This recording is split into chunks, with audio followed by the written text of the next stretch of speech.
Hello! Magandang araw mga bata! Kamusta na kayo? Ang aralin natin ngayon ay tungkol sa matematika.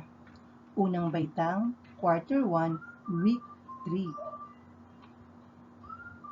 Ako si Teacher Risa, ang iyong guro sa araw na ito. Ang ating paksa, regroup sets of ones into sets of tens and set of tens into hundreds using objects. Ibig sabihin mga bata, pagpapangkat muli ng pangkat isahan hanggang sampuan at sampuan naman hanggang sandaan. Tinutukoy nito ang place value ng bawat digit. Ano ang place value? Ang place value ay nagpapakita ng halaga ng bawat digit kung saan ito nakalagay sa bawat bilang. Tingnan nyo ang nasa unang larawang ipapakita ko mga bata. Ang nakikita nyo sa larawan mga bata ay popsicle stick. Bilangin natin lahat ito. 1, 2, 3, 4, 5,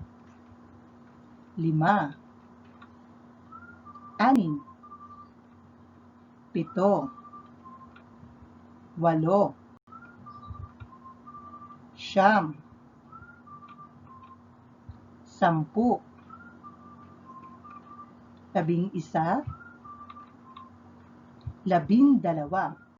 Meron tayong 12 popsicle stick. Nakita niyo mga bata, ang 10 popsicle stick tinali ko sa isang tali at katabi nito yung 2 natira na popsicle stick. Ang kabuoang bilang nito ay 12. Itong bilang na 12 ay ilalagay natin sa ating place value. Kung nakikita niyo mga bata, meron tayong tens at ones. Ang tens, ibig sabihin sa Tagalog ay sampuan. Ang ones naman, ibig sabihin sa Tagalog ay isahan. Sa larawan na yan at sa bilang na 12, ilang sampuan mayroon tayo? Ipakita nga natin mga bata. 1, magaling. Sapagkat nakikita nyo sa itinali kong larawan, meron lamang akong isang nakatali na ang laman ay 10. Magaling. Ngayon mga bata, ilan naman ang isahan mayroon ang 12? Tama, 2 isahan. Nakikita niyo sa larawan, may 2 akong nakahiwalay na popsicle stick. Yun ang ibig sabihin mga bata ng place value. Ang paglagay ng tamang bilang kung ito ba ay sampuan o isahan. Tingnan natin ang susunod na larawan mga bata. Nakikita niyo sa larawan mga puso. Ngayon, pangkatin natin sa 10 ang mga puso nakikita ninyo. Tingnan mabuti mga bata. Ayan, inilagay ko sa loob ng kahon ang 10 puso. At may nakahiwalay na 4 sa ibaba nito. Ibig sabihin nito mga bata, ang larawan na yan ay nagpapakita ng 1 na 10. 4 na isahan. At ang kabuang bilang ng larawan, 14. Ngayon, ilagay natin ito sa nakikita yung place value sa katabi. Ilang sampuan mayroon sa 14? Ipakita nga natin mga bata. 1, magaling. Ilang isahan naman mayroon ang 14? 4, mahusay. Ngayon, tingnan natin ang susunod na larawan. Ang nakikita niyo sa larawan ay mga bola. Pagpangkatin muli natin ito sa 10. Tingnan mabuti mga bata.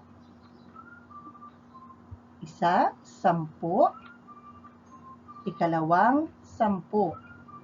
At mayroong sa ibaba na nakahiwalay na 7 bola.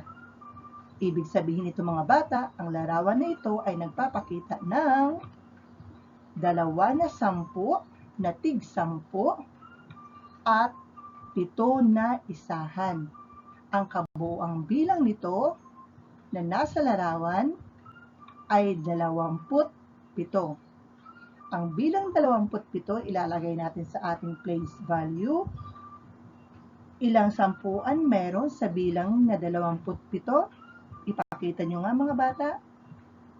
2. Magaling. Ilang isahan mayroon sa bilang na 27? 7. Mahusay mga bata, inyong naintindihan ang sampuan at isahan. Ngayon, tingnan muli ang susunod na larawan.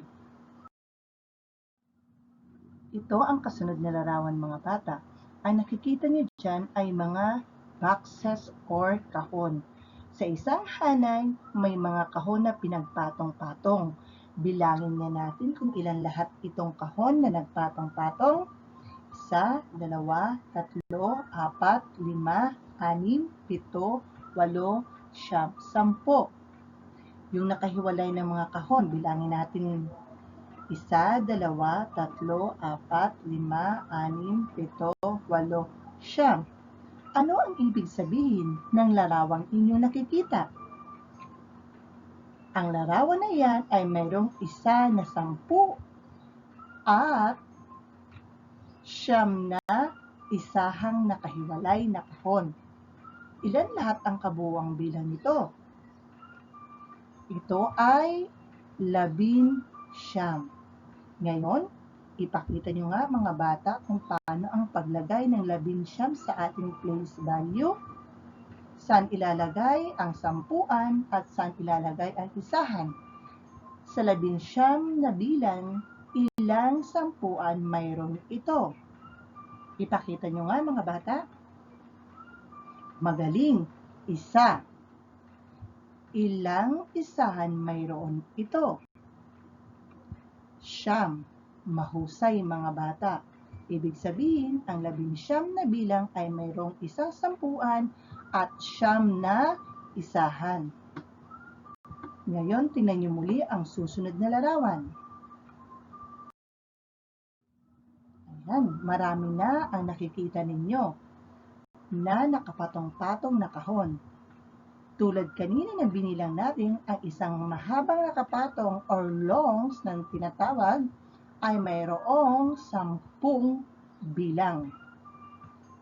Ngayon, ang larawang ito ay nagpapakita ng 5 na 10 at 4 na isahan. Ang kabuuang bilang ng larawang inyong nakikita ay 54. Ilang sampuan mayroon ang bilang na 54? Ipakita nyo nga mga bata. 5. Magaling. Ilang isahan mayroon ang 54? 4. Mahusay. Inyong naintindihan ang ibig sabihin ng place value na sampuan at isahan.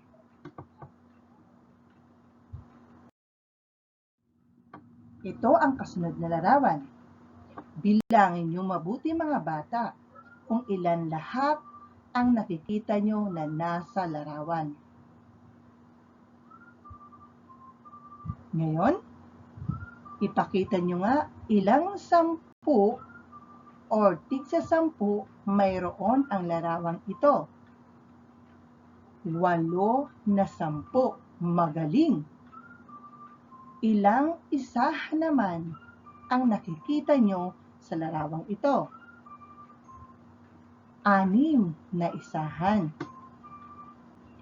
Ilan ang kabuuang bilang nito? 86. Sa bilang na 86, ilang sampuan meron tayo? 8. Ilan naman na isahan mayroon dito? 6. Magaling! Tingnan ang susunod na larawan. Ito yung kasunod na larawan mga bata. Marami na kayong nakikita na kapatong-patong na kahon. At bibilangin natin ito isa-isa, ang isang haba ay mayroong 10. Ngayon, bilangin natin kung ilan lahat mayroon na tigsa 10 ito. Unang 10, 2 sampuan, 3 sampuan, 4, 5, 6, 7, 8, 9, 10. Ibig sabihin mga bata, ang larawan na iyan ay mayroong 10 tigsa 10. Ang kabuang bilang niyan ay 100. Ito yung simbolo ng 100. Ngayon, ilalagay natin ito sa ating place value. Nakikita nyo mayroon tayong hundreds, tens, and one. Ang ibig sabihin ng hundreds mga bata ay sandaanan. Paano natin isusulat ito sa ating place value? Ilang sandaanan mayroon sa larawan na iyan? Isa. Tama. Ilang sampuan mayroon ito? 0. Wala. Magaling. Ilang isahan meron dito? 0. Wala. Mahusay mga bata. Ganito natin inilalagay sa place value ang bilang na 100. Kung nakikita niyo mga bata, walang nakahiwalay na tigsa 10 at walang nakahiwalay na tig-iisahan sa larawan.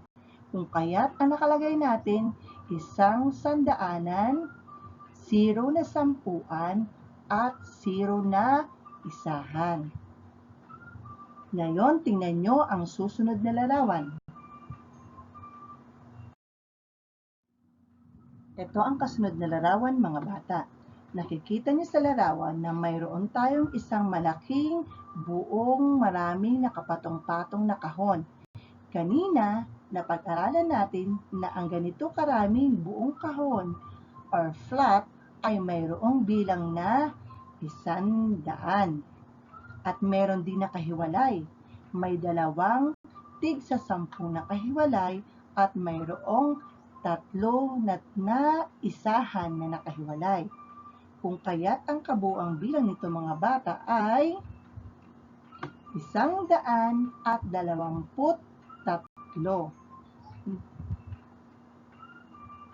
Ngayon, ilalagay natin ito sa ating place value.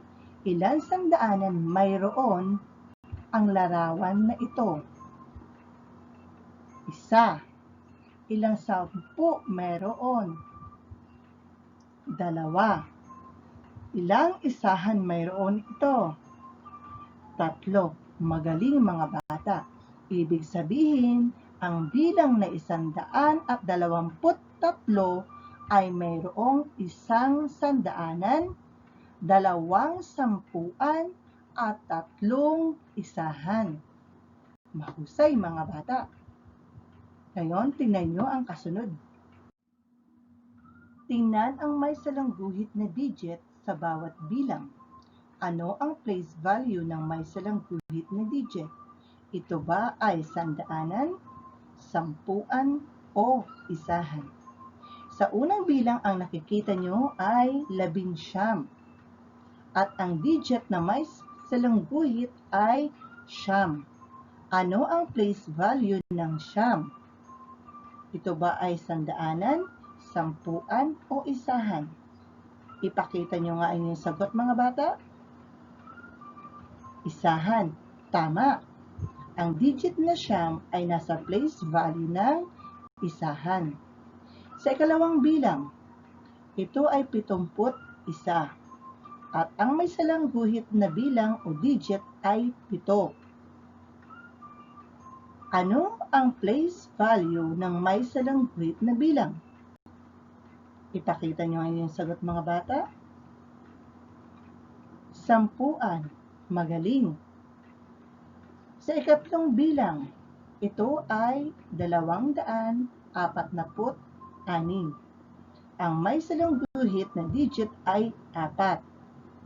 Ang place value ng 4 ay nasa 10. Magaling. Sa pang-4 na bilang, ito ay 53. Ang may salang guhit ay ang digit na 3 or 3. Ano ang place value nito? Pakita nyo ang inyong sagot. Ito ay isahan. Magaling. At sa panghuling bilang, ito ay 368. Ang may salang guhit na digit ay 3. Nasaan ang place value ang digit na 3? Ito ba ay sandaanan, sampuan, o isahan? Ipakita nyo ang inyong sagot, mga bata. Sandaanan. Magaling. Ang digit na 3 or 3 ay nasa place value ng sandaanan or hundreds. Mahusay, mga bata. Inyong naintindihan ang place value na nakasalang guhit sa bawat bilang. Tingnan ang kasunod. Gawain 1. Pagtambalin ang hanay A sa hanay B. Ang nasa hanay A ay mga salita na may sampuan at isahan. Ang nasa hanay B naman ay ang mga bilang o simbolo nito. Sa unang, ito ay may 2 sampuan at 7 isahan. Alin dyan sa hanay B ang mayroong 2 sampuan at 7 isahan? Ipakita nyo nga, mga bata. Magaling. Ang ikalawa ay 5 sampuan at 3 isahan. Hanapin nyo nga, mga bata, nasaan dyan ang 5 sampuan at 3 isahan. Pagtambalin ito, mga bata, ipakita nyo nga. Ayan, tama ang inyong sagot. Sa ikatlong hanay, ito ay mayroong 6 na sampuan at 8 isahan. Alin sa hanay B ang nagsasabi na ito ay may 6 na sampuan at 8 isahan? Ipakita nyo ang inyong sagot, mga bata. Magaling. Sa pang-4 or ika-4, ito ay mayroong 9 na sampuan at 2 isahan. Alin dyan ang nagsasabi na bilang na may 9 na sampuan at 2 isahan? Hanapin nyo nga sa hanay B, mga bata. Ipakita ang inyong sagot.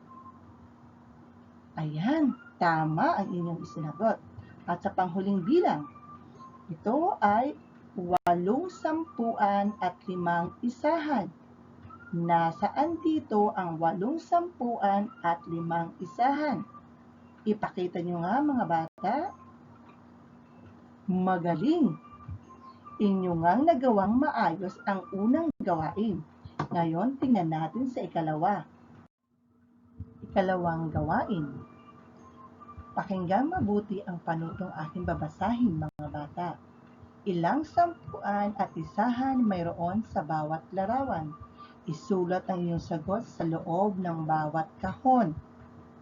Sa unang bilang, mayroon kayong makikitang mga bubuyog or bees. Bilangin nyo nga ito mabuti, mga bata. Magaling. Ito ay 17. Paano natin isusulat ang 17 sa place value? Ilang sampuan mayroon sa 17? Isa. Tama. Ilang isahan naman mayroon sa 17? 7. Magaling. Ibig sabihin, ang larawan na yan na may kabuang bilang na 17 ay mayroong 1 sampuan at 7 isahan.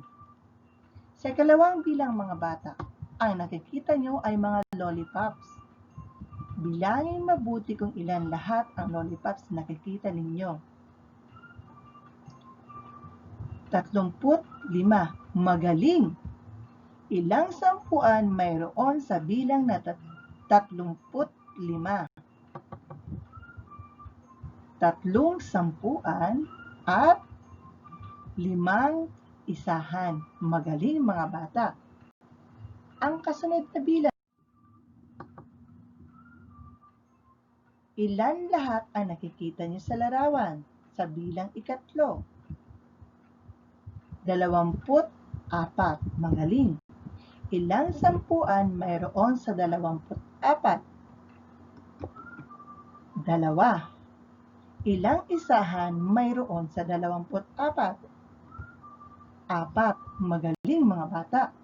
O sa ika-4 na bilang, tingnan ang mga nasa larawan. Bilangin mabuti ito mga bata. Ilang sampuan mayroon sa lahat na nabilang ninyo?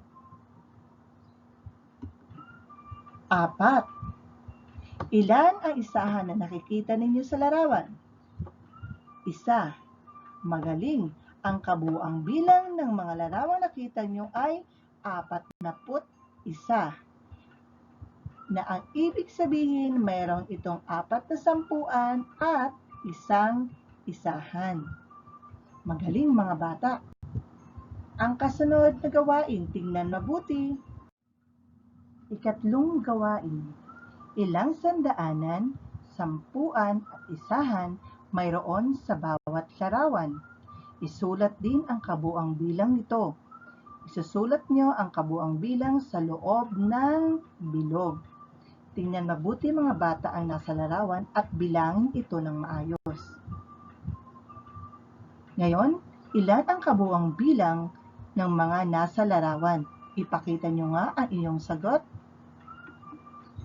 132 o 132. Tama. Ilan sandaanan mayroon sa 132? Pakita nyo nga sagot nyo mga bata. 1. Magaling. Ilang sampuan naman mayroon ito? 3. At ilang isahan ang nakikita nyo sa larawan? 2. Mahusay mga bata. Ibig sabihin, ang 132 ay mayroong 1 sandaanan, 3 sampuan, at 2 isahan. Ikalawang bilang, pagmasdan mabuti mga bata ang nasa larawan. Bilangin niyong maayos ito. Ngayon, ipakita niyo nga ang kabuang bilang ng mga nasa larawan. Ilagay ito sa loob ng bilog. 245. Magaling. Ngayon, ilan sandaanan mayroon sa bilang nito? Pakita niyo ang sagot. 2.